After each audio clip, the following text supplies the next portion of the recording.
আনন্দ বাংলা, আমরা নিরপেক্ষ নই, মানুষ ও সমাজের পক্ষে। নিবেদন করছে আরপি ক্লাব প্রাইভেট লিমিটেড এবং Leo, a large EV and solar innovation. সহ নিবেদক বারডোয়ান ইউনিটেক টেকনিক্যাল ইনস্টিটিউট, যে দেয় চাকরি ও ভবিষ্যতের গ্যারান্টি।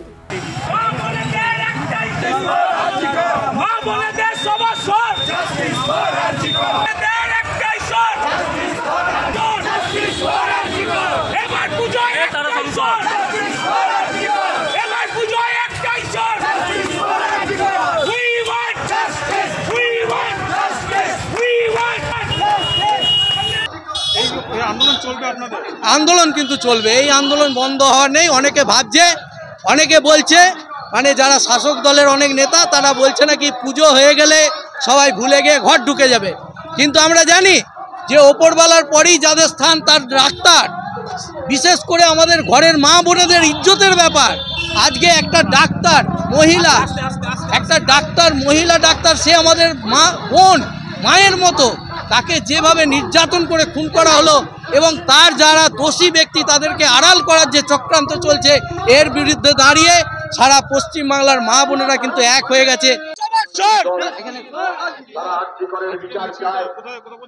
বর্ধমান স্টেশন থেকে বড়নীলপুর মোড় অবধি আরজিকর কাণ্ডের প্রতিবাদ ও ধিক্কার জানিয়ে আমরা প্রতিবাদ মিছিল ও বড়নীলপুর মোড়ে প্রতিবাদ সবার মধ্যে থেকে আমাদের কর্মসূচি শেষ করি। আজকে আমাদের এখানে পশ্চিমবঙ্গের সাধারণ সম্পাদক অভিজিৎ ভট্টাচার্যের নেতৃত্বে এই মিছিল হচ্ছে, উনি এখানে উপস্থিত আছেন। কে করছে নৃত্য উৎসব? তৃণমূল কংগ্রেসের বিধায়ক করছে নৃত্য উৎসব। যেখানে গোটা পশ্চিমবাংলা রাস্তায় নেমে বিচার চাইছে, সেখানে তৃণমূল কংগ্রেস নৃত্য উৎসব করছে। গোটা বর্ধমান জুড়ে ফ্লেক্স লাগানো হয়েছে কি বিধায়কের নৃত্য উৎসব হবে। সে বর্ধমানে যেখানে প্রতিটা মা বোন রাস্তায় নামছে, মোমবাতি জ্বালাচ্ছে, অন্ধকার করে যাচ্ছে ঘর, সেখানে বিধায়ক বর্ধমানের সংস্কৃতির লোকমঞ্চে নৃত্য উৎসব করবে। এখান থেকেই পরিষ্কার যে কোথায় তারা আর কোথায় আমরা। এটা আমাদের স্টেশন থেকে বড়নীলপুর মোড় অবধি হচ্ছে। আমরা তো আজকে ডেটে নিয়ে মানে ছিলাম কি আজকে আমরা ন্যায়টা পাবো, জাস্টিসটা পাবো, কিন্তু আজকে কালকে আমরা জানতে পারলাম ডেটটা ক্যান্সেল হয়েছে। যেমন মুভিতে হয় তারিখ পে তারিখ, তারিখ পে তারিখ, এই কেসেরও ওরকম যাতে না হয়, আমরা জাস্টিসটা পাই। যতক্ষণ জাস্টিস পাবো না আমাদের এই ফাইট, আমাদের এই রাস্তার লড়াই এটা জারি থাকবে। এটা তো দিদি মোদির বোঝাপড়া একদম পরিষ্কার। একদিকে পুলিশ আর একদিকে সিবিআই, ওদের মধ্যে আবার চোর পুলিশের খেলা চলছে। একদিকে প্রমাণ লোপাট চলছে, সিবিআই দিয়ে মানুষের দৃষ্টিভঙ্গিকে ঘুরিয়ে দেওয়ার চক্রান্ত চলছে। আমরা এটা আজকে নয়, এটা আমরা অনেক দিন আগে থেকেই জানি। কারণ আমাদের যিনি মুখ্যমন্ত্রী, তার বিজেপির ঘর করা অভ্যাস আছে। তিনি 1999 সাল থেকে বিজেপির একটা গুরুত্বপূর্ণ মন্ত্রী ছিলেন, সেখানে বিভিন্ন দপ্তর সামলেছেন।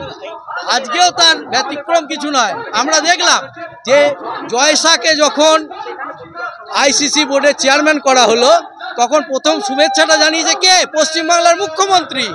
তাই কাকে প্লিজ করার জন্য? অমিত শাহকে। এটাই আমাদের একটা ধারণা ছিল যে এই হিয়ারিং কোনোদিনই হবে না।